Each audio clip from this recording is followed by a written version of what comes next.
Halo guys, David di sini dan ini adalah Vivo Y50, HP buat ngupdate seri Y-nya Vivo yang selalu kuat soal baterai.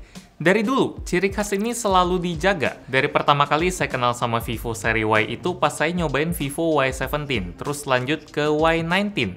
Dan kali ini entah kenapa bukan Y21, tapi Y50. Cuma baterainya tetap jumbo, 5000 mAh. Posisi Vivo buat Y series ini lumayan lapang sih di pasaran, soalnya kalau Anda adalah calon pembeli yang punya duit 3-4 jutaan buat beli HP dan nyarinya HP dengan baterai segede mungkin, nggak ada banyak pilihan sih, paling 2 atau 3 aja. Dan Vivo Y series termasuk salah satunya. Kalau pengen pilihan yang lebih banyak soal baterai jumbo itu rata-rata bisa ditemuinnya itu di seri entry level.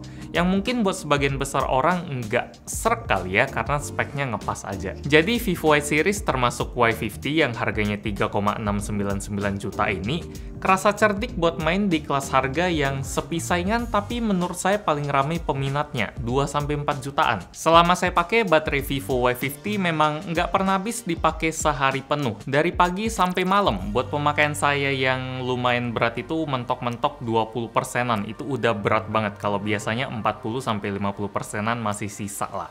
Kalau Anda pakainya lebih enteng lagi dari saya, lebih nyantai gitu, 2 hari itu tembus. Sebagai gambaran, pas saya main Mobile Legends satu game sekitar 15-20 menit itu baterainya ngurang 3-4%. Itu di settingan paling tinggi pakai Wi-Fi. Kalau main PUBG Mobile satu game sekitar 30 menit, baterainya ngurang 7% pakai jaringan seluler. Itu awet sih. Yang harus diperhatiin dari baterai Vivo Y50 ini ada di durasi ngecasnya. Portnya memang udah di-upgrade ke USB Type-C, kalau yang Y series sebelumnya kan Type-B semua. Tapi durasi ngecasnya masih lumayan panjang, soalnya charger yang dikasih buat HP ini tuh cuma 10 watt aja. Dan buat ngisi baterai 5000 mAh dari 0% sampai penuh, butuh waktu hampir 3 jam. Mending tidur nunggunya. Oh ya, tadi kita kasih gambaran baterainya dari game ya. Kalau buat jalanin gamenya sendiri, Vivo Y50 pakai spek kayak gini, Snapdragon 665 AI sama RAM 8GB, itu mesinnya. Sisanya didukung memori internal 128GB, sistem AI quad kamera di belakang, terus ada AI selfie kamera 16MP, dan sistem operasinya udah diupdate ke VantageOS 10 dengan basis Android 10. Dengan spek kayak gitu, Vivo Y50 ini bisa jalanin game kayak Mobile Legends dengan lancar di settingan frame rate tinggi sama kualitas grafis ultra. Udah rata kanan lah, udah maksimal, nggak ada masalah buat dipakai ngerank. Saya aja bisa main 2 kali ngerank dan menang 2 kali, tapi level lawannya memang masih pemula semua sih, dan teman saya kebetulan jago, jadi ya yang penting grafisnya bisa ultra lah. Kalau buat main PUBG M, settingan bawaannya mentok di smooth high atau balance medium, kayak kelihatan kurang maksimal gitu. Kalau saya tebak ini cuma masalah di optimisasi software, kalau hardware-nya sebenarnya udah oke-oke aja. Soalnya pas saya unlock FPS-nya pakai GFX Tool yang buat PUBG itu bisa di-download di Play Store, Vivo Y50 ini bisa ngejalanin settingan smooth ekstrim loh. Balance ekstrim bahkan bisa juga dengan sedikit banget frame drop. Semoga softwarenya cepat di-update sih biar kita nggak usah pakai aplikasi tambahan lagi. Tapi minimal itu bisa ngasih tahu kalau hardware-nya ini mampu. Game-game yang kita mainin di Vivo Y50 ini ditampilin di layar yang ukurannya 6,53 inci ya. Pakai panel IPS dengan resolusi Full HD+. Layarnya ini pakai konsep desain Ultra O screen karena ada kamera depan yang bentuknya O kecil di pojok kiri atasnya. Lumayan kecil, bikin screen to body rasionya bisa tembus 90,77%. Buat ketajaman sama warnanya sendiri nggak ada yang bisa dikomplain, udah bagus-bagus aja.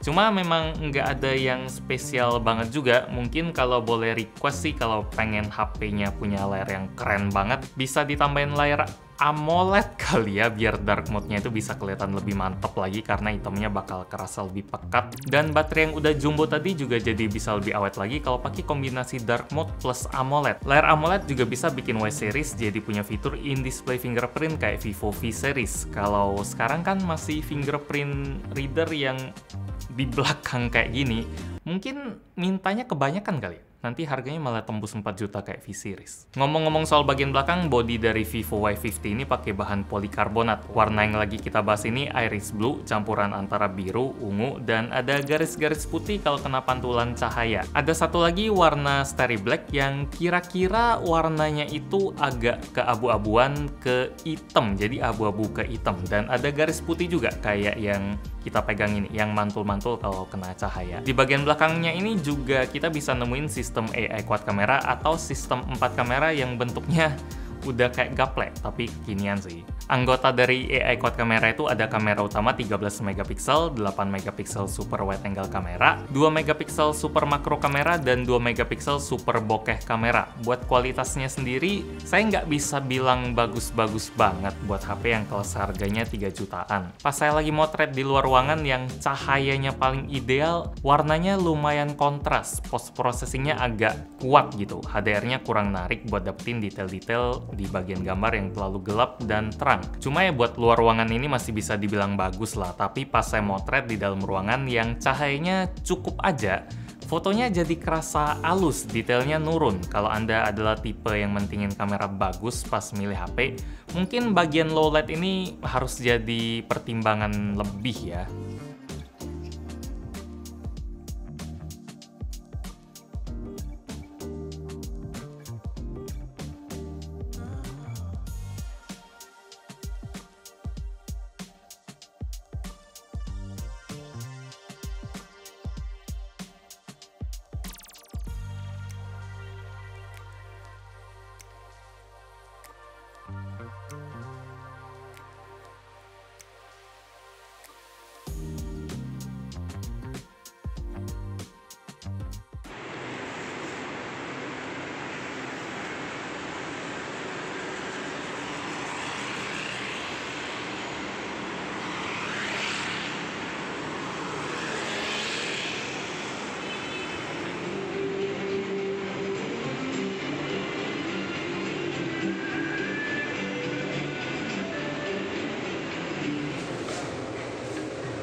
Oke, ini adalah hasil rekaman kamera depan dari Vivo Y50. Ini sekali-sekali rekamnya di dalam rumah aja atau di dalam studio, soalnya ya sekarang kayaknya lagi ngetren kalau IG story gitu dari dalam rumah, soalnya nggak bisa kemana-mana kan. Kalau suara dari belakang, coba Bal ngomong. Halo. Halo, oke. Halo, suaranya jelas kan? Ya semoga jelas, kalau enggak ya kayak gitulah, kita langsung nunjukin aja, nggak diedit atau nggak di apa-apain. Intinya, wah, ini hasil rekaman kamera depan dari Vivo Y50. Stay safe di rumah aja. Kesimpulannya, Vivo Y50 recommended atau enggak? Sama kayak omongan di awal tadi, kalau Anda punya duit 3 jutaan dan pengen dapetin HP dengan kualitas baterai jumbo, Vivo Y50 ini recommended. Bagian-bagian lain yang penting juga bisa dieksekusi Vivo dengan bagus, mulai dari kapasitas RAM yang berlimpah sampai 8GB, memori internal 128GB, terus layarnya lega, dan chipsetnya yang bisa ngejalanin game-game berat dengan lancar juga, bikin Vivo Y50 ini enak buat dipakai lama-lama. Apalagi sekarang kebanyakan kegiatan kita kan ada di rumah, porsi main HP kayaknya otomatis nambah banyak, dan baterai yang gede bakal ngebantu banget. Nggak perlu sering deket-deket colokan sih, jadinya bikin kegiatan kayak update from home gitu jadi lebih nyaman lah. Yang bikin Anda harus mikir 2 kali dari Vivo Y50 ini ada di kualitas kameranya pas low light, yang nggak terlalu bagus buat HP yang kelas harganya 3 jutaan. Sisanya sih oke lah. Demikian review gadgetin buat Vivo Y50. Like kalau Anda suka dengan video ini, dislike kalau nggak suka, dan kita ketemu lagi di video selanjutnya. Yo, kenapa angkanya loncat dari 19 ke 50? Nanti Vivo Y100.